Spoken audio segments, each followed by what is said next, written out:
The ancestors of the West Texas Native Americans lived in camps perhaps as long as 37,000 years ago. Possessing only crude spears and flint-pointed darts, these hunters survived primarily on wild game. In the more fertile areas of East Texas, some of the Native American tribes established permanent villages and well-managed farms and developed political and religious systems, forming a loose federation in order to preserve peace and to provide for mutual protection. They came to be known as the Caddo Confederacies.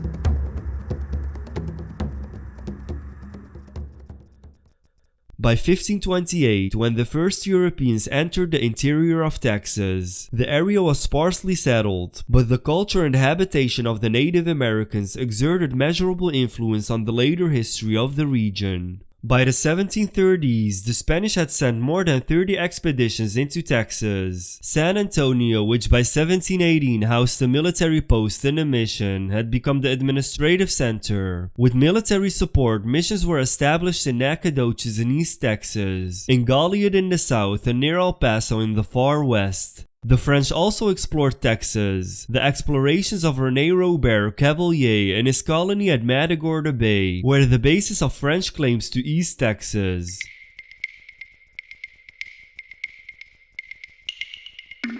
American colonization gained impetus when the United States purchased the Louisiana Territory from France in 1803 and claimed title to the lands as far west as the Rio Grande. By 1819, however, the United States had accepted the Sabine River as the western boundary of the Louisiana Territory. Moses Austin secured permission from the Spanish government to settle 300 families on a grant of 200,000 acres in Texas. When Mexico won independence from Spain in 1821, Austin's son Stephen Austin received Mexican approval of the grant. He led his first band of settlers to the area along the lower Brazos and Colorado rivers. By 1832, Austin's several colonies had about 8,000 inhabitants. Other colonies brought the territory's American and European immigrant population to about 20,000.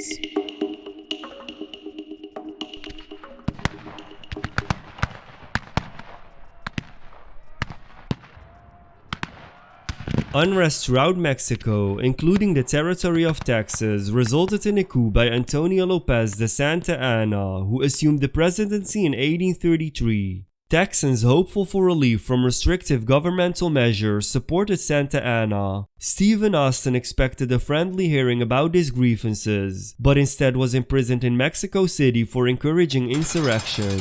He was freed in 1835 and returned home to find that skirmishes had already developed between the colonists and Mexican troops, and that Santa Anna was preparing to send reinforcements. Texans formed a provisional government in 1835, and in 1836 they issued a Declaration of Independence at Washington on the Brazos. David G. Burnett was chosen as interim president of the new Republic of Texas. Sam Houston was appointed its military commander, and Austin became commissioner to the United States, with the mission of securing strategic aid and enlisting volunteers.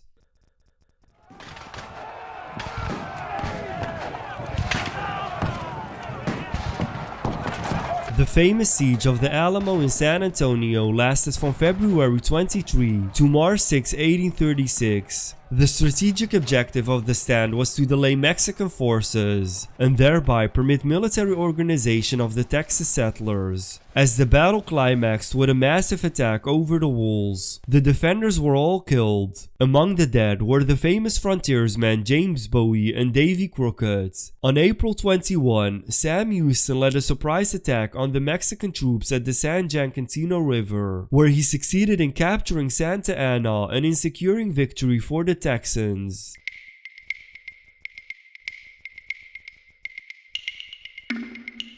The Texas Revolution was not simply a fight between the Anglo settlers and Mexican troops. It was a revolution of the people who were living in Texas against what many of them regarded as tyrannical rule from a distant source. Many of the leaders in the revolution and many of the armed settlers who took part were Mexicans themselves. The Republic of Texas was officially established with Sam Houston as president and Stephen Austin as Secretary of State. Cities were named in their honor, and the city of Houston was the capital until 1839, when Austin was approved as the permanent capital. The Republic had a difficult 10 years life. Financing proved critical, and efforts to secure loans from foreign countries were unsuccessful. Protection against raids from Mexico and occasional attacks by Native Americans required a mobile armed force. During the Republic, a squad of armed men, the famous Texas Rangers, was maintained to ride long distances quickly, to repel or punish raiding forces.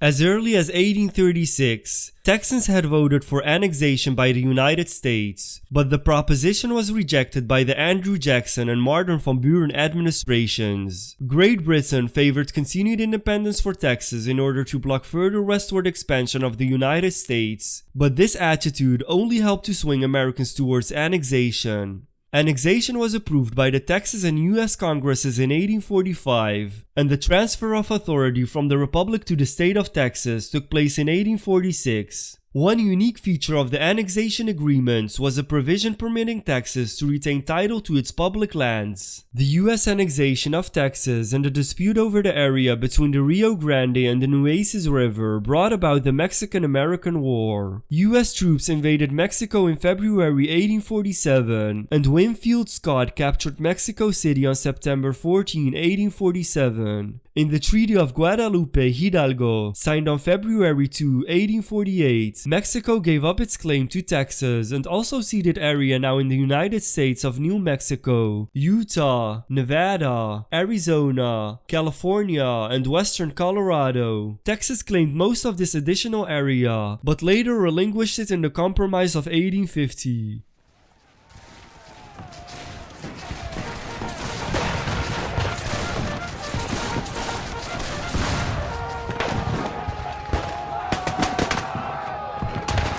The American Civil War brought disruption to the state. Texas had seceded from the Union on January 28, 1861. Governor Sam Houston had strongly opposed secession, and after refusing to take the oath of allegiance to the Confederacy, he was removed from office. During the war, Texans had to defend themselves from attacks by Native Americans, from Mexican encroachments, and from federal gunboats and invading soldiers. Federal forces ultimately gained control over the lower Gulf Coast, but were unable to move far inland. When news of the Emancipation Proclamation freeing slaves finally reached Texas on June 19, 1865, more than 2 years after Abraham Lincoln had issued the proclamation, the newly freed slaves immediately began to celebrate with prayer, feasting, song and dance, spurring the national holiday known as Juneteenth.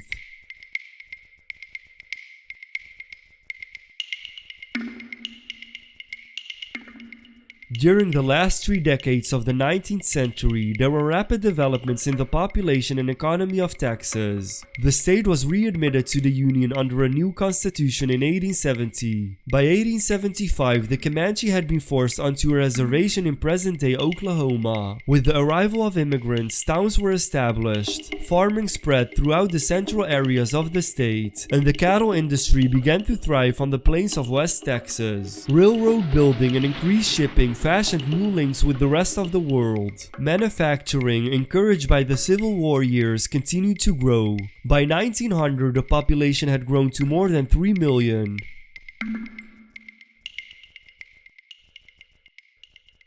The enormous oil gusher that blew in at Spindletop in 1901 opened a new economic era for the state. Oil companies were formed, oil men began to search for new deposits in the state, and refining and marketing activities provided new jobs and incomes for Texas. Texas suffered throughout the Great Depression of the 1930s, but later benefited from the tremendous industrial expansion that took place during World War II. Economic and population growth continued in the post-war era. Oil refining, chemicals and petrochemicals continued to dominate, but electronics, aerospace components, and other high-technology items became increasingly important in the last quarter of the 20th century. The population of Texas increased fourfold between 1900 and 1980, when 1/3 of all Texans were either African American or Hispanic.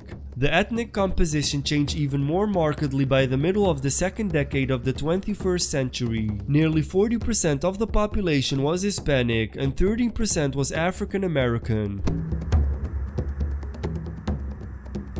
Thank you for watching. If you liked the video, be sure to click that like button. Also, don't forget to subscribe and click the bell to be notified about our latest videos.